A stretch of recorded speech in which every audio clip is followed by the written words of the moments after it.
Get out your pencil and paper. So I wrote down here, doing the review of what transpired in the first quarter. January, February, and March are done.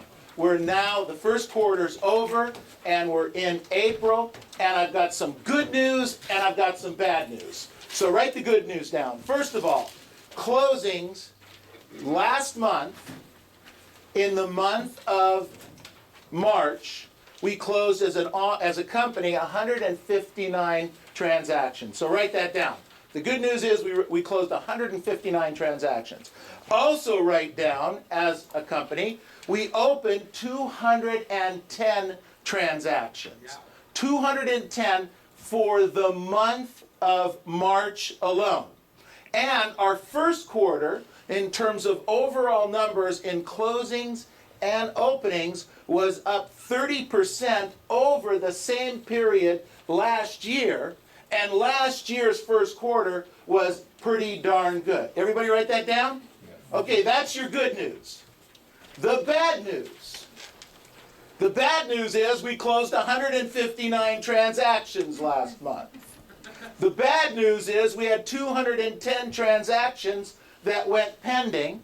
And the bad news is our first quarter is up 30% over last year. Okay, well, wait a minute, Neil. You said it was good news, and now you're saying it's bad news. What are you talking about? So think about this. Most of you are doing better in almost every single case. You have some more pendings, you have some more closings, you have some more escrows, you have some more listings. Things are happening. You prospect more. You close sooner and more often, and you know what to say and how to say it. You're better today than you were this time last year. So write this word down. Here's the problem. Write the word complacency. Write down the word complacency. Webster's definition of complacency: self-satisfaction, especially when accompanied by unawareness of actual dangers. Complacency. Self-satisfaction, you're satisfied with yourself, when accompanied by unawareness of actual dangers that are ahead of us. So Webster's also has, just below it, the definition, it has synonyms. Things that mean similar things. So here's some of the synonyms for complacency. Big-headed, ego, pompousness, pride, pridefulness, self-conceit, self-esteem, self-glory, self-importance. Complacency. Complacency. You think to yourself, wow, I had a good month. I had a pretty darn good quarter. I got a couple dollars in the bank. So therefore, I am good. Therefore, I am good. You look at the current closings, you look at the current pendings, you look at your current listings. What you're not doing is you're not looking outward toward the future and fully understanding that it was your consistent hard work, your consistent focus, the activities that you did 90 or 120 days ago, or even a year ago in terms of learning the scripts and dialogues that brought you to this place. Complacency. So what happens is you tend to take a pause. You take a slight breath. I can breathe a little bit. I got a couple of deals closed. I got a few deals pending. I got a little bit of the pressure off of me. You back off the pedal slightly. Complacency.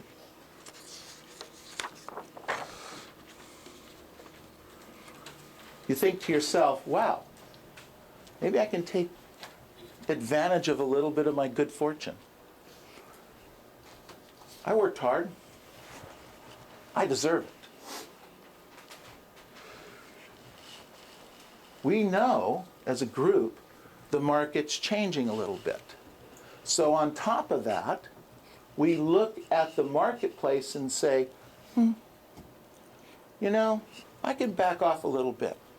I can be a little bit complacent here. I can not have to work quite as hard.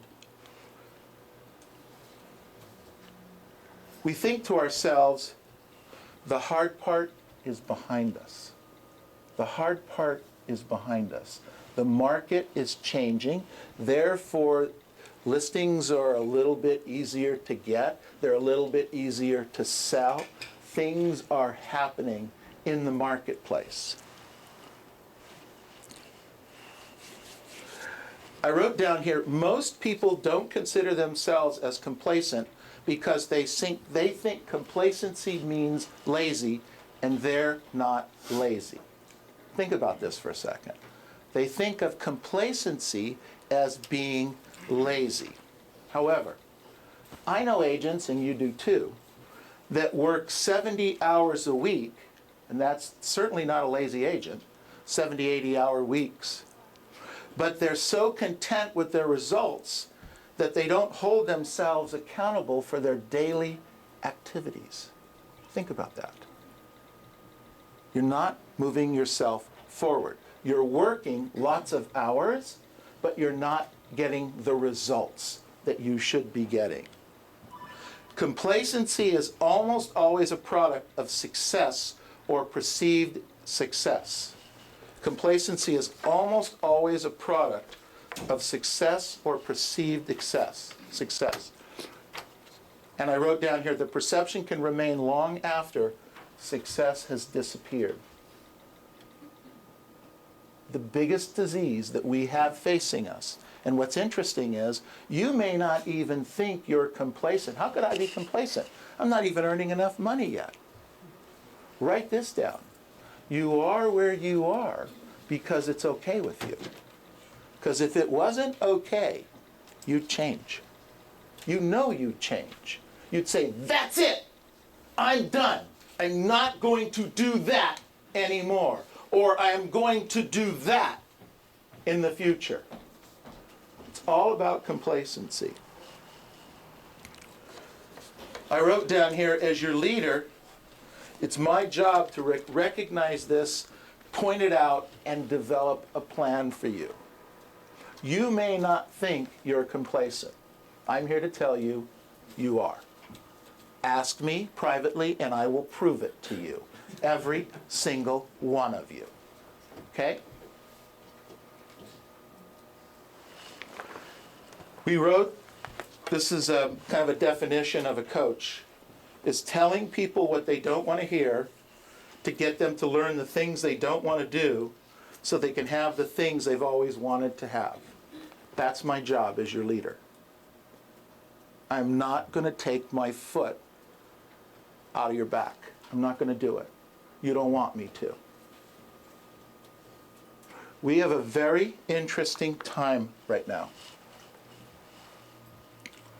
The market is changing. Truthfully, listings are getting harder and harder and harder to get. As the listing inventory drops and the sales stay about the same, properties start getting a little bit harder to list. They get more competitive. You have got to do everything you can to stay ahead of that curve. You have to get better at your listings. You have to get better at prospecting. You have to get better at objection handling. You have to get better now, because your competitors are coming back into this business. Here's what's happening.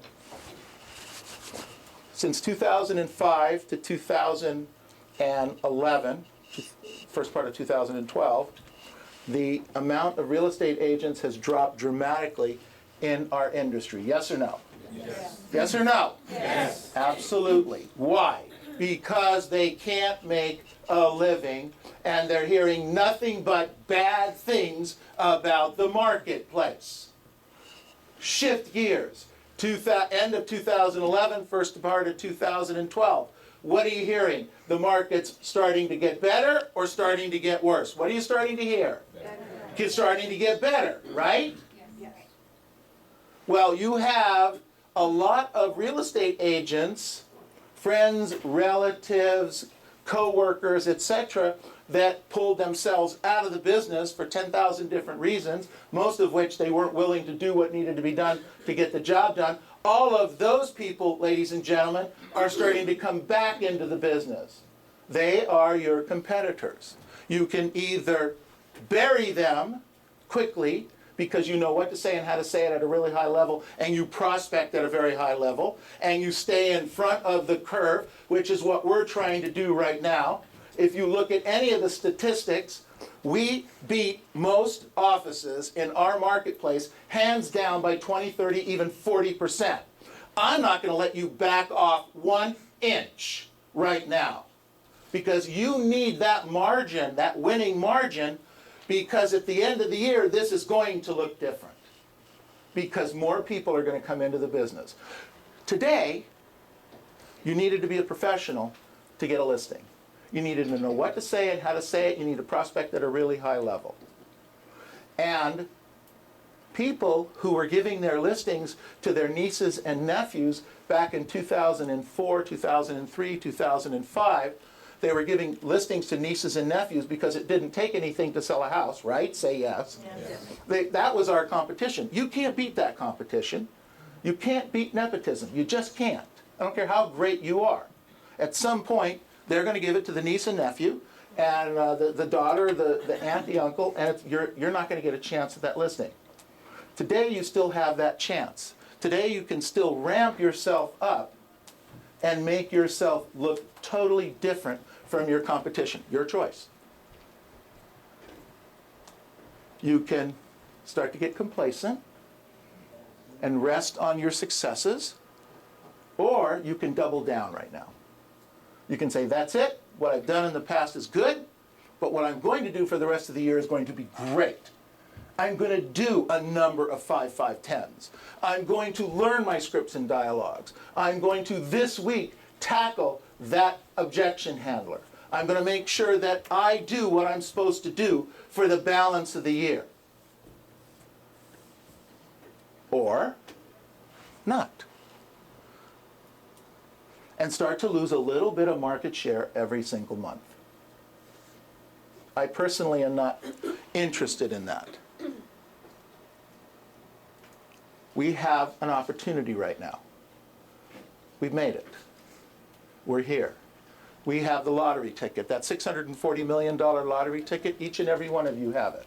You know what it is? License. It's your real estate license. Every single one of you has it. It's your choice what you do with it. How you make it work for you.